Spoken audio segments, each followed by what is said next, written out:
Sometimes I might say, yeah, we're going to do something a little bit different.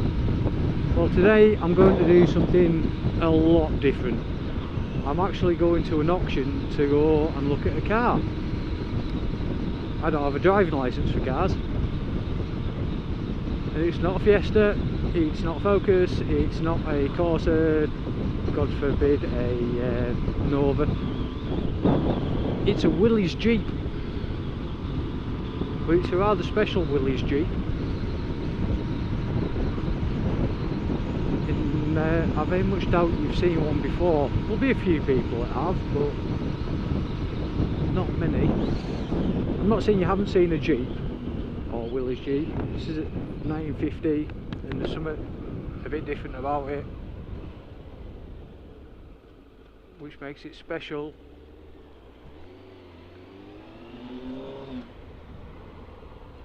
And interesting, worth restoring. And that roundabout just went completely wrong in every way of the bloody sense. Bad road positioning, nearly turning on the lines, wobbling all over the shop. Oh, it's awful. Right, anyhow, so yeah, I'm going to go and have a look at it before the bidding starts. To be honest, the auction started at 10.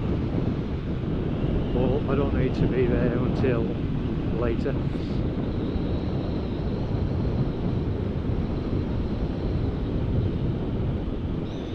So I'm just going to go in and have a look while everyone else is busy, because I don't want people seeing me looking at it. So while they're all bidding away on other things, I'm going to go and have a look how bad it is.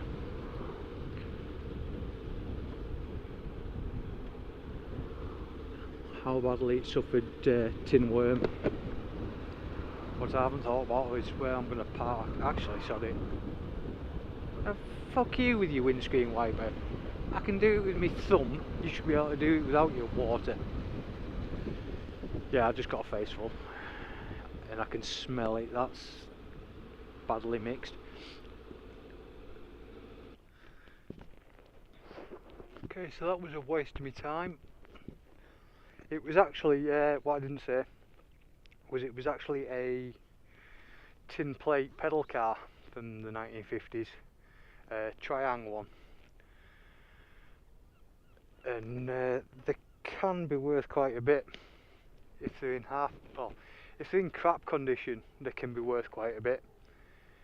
If they're in restored condition, they can be worth about between 300 and 500 quid. The way I'd have done it, it'd probably been on the higher end of that. But I've walked in there and it was fucked, I'm not joking. There's some bits of rubber left on the wheels, which tells me it's been sat in a barn or a shed or something for ages. But it was all dry and most of it was on the floor. Now if shit's falling off in the auction house, it's not good. What's annoying?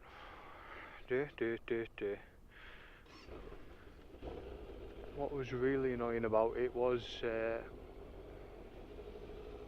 where it was really bad at the seams. See, he's only looking one way, so I'm not going to overtake. If it was just on the major body panels, it wouldn't have bothered me so much.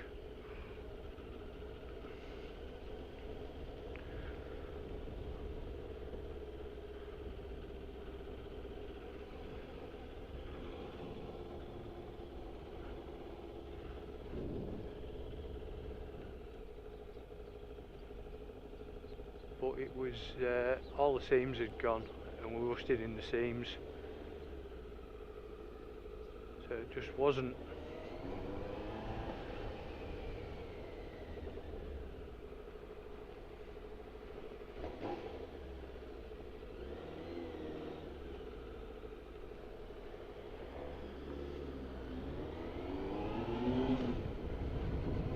Wasn't worth my while.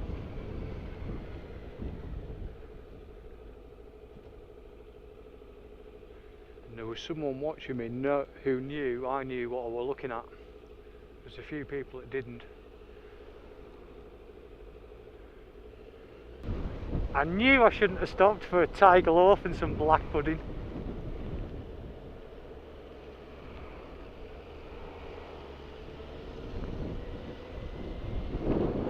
Honestly, it was okay when it was okay when I got into Maryport, when I pulled in the shop. As soon as I've come out, it's bloody pissing down.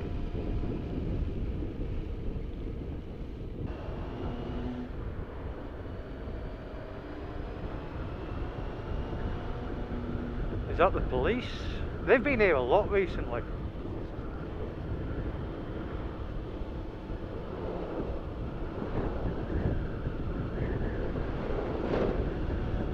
PCSO's fucking plastics.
So yeah, I've decided the eco-fuel-y type stuff, or whatever the more expensive fuel at Tesco's is, I do not like it. It might be good for mileage, I don't know, but it really affects the riding on this thing. The entire power characteristics have changed, and not in a good way.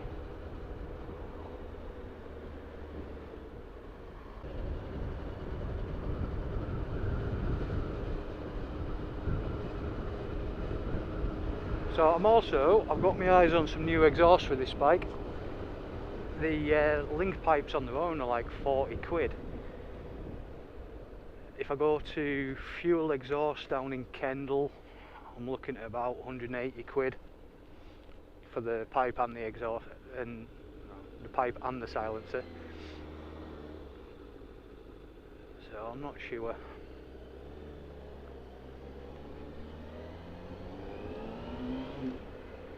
Luckily, eBay occasionally throws link pipes up, or even knackered exhaust, and people just look at the silencer itself and don't want it, whereas I look at that and say, right, yeah, the silencer's knackered, but the link pipe's there.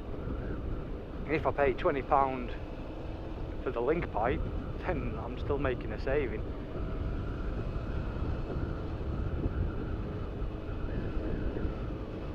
That opens up various other options for the silencer itself, but we shall see. And at the moment I'm on my way to go and try and open the bonnet on a BMW 3 Series, the 316 Ti. It won't open, and it's not a snapped cable, it's something else. So I've just realised I forgot my torch. Bugger.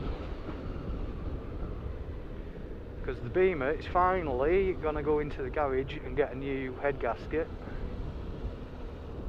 And I know you're thinking, well, you've just done a head gasket on a bike, why not do the car? Well,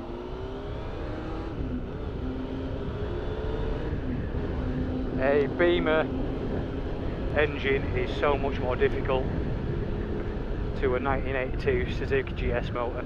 You just unbolt, take your cams out and do it that way. It's quite simple. Whereas you waved that stick at me, you little prick. Good thing I wasn't closer. Anyhow, where was that? These have all the timing belts and everything else, and there's so much stuff you've got to take off. I don't do modern stuff. I'm just not a fan. I like my classics. I'll do a classic car any day. Got a Fiat and a Fiat X19 engine to do. Because we did the gearbox, got the gearbox, and it is sweet as anything.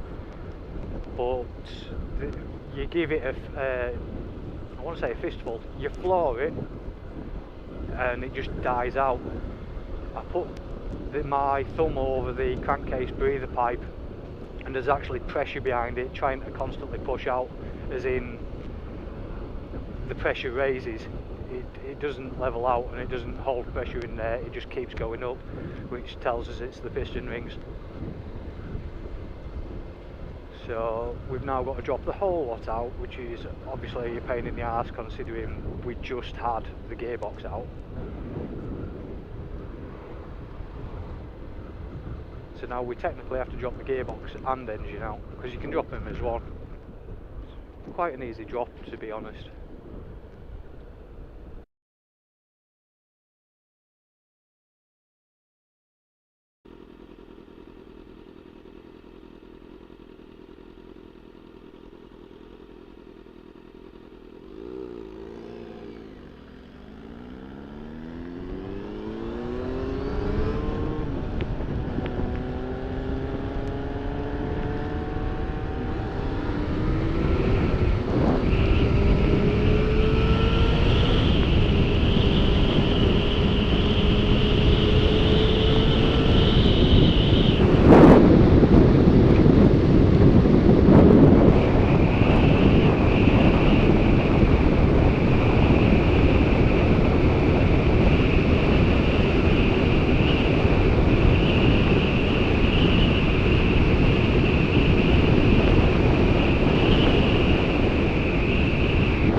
Miles behind.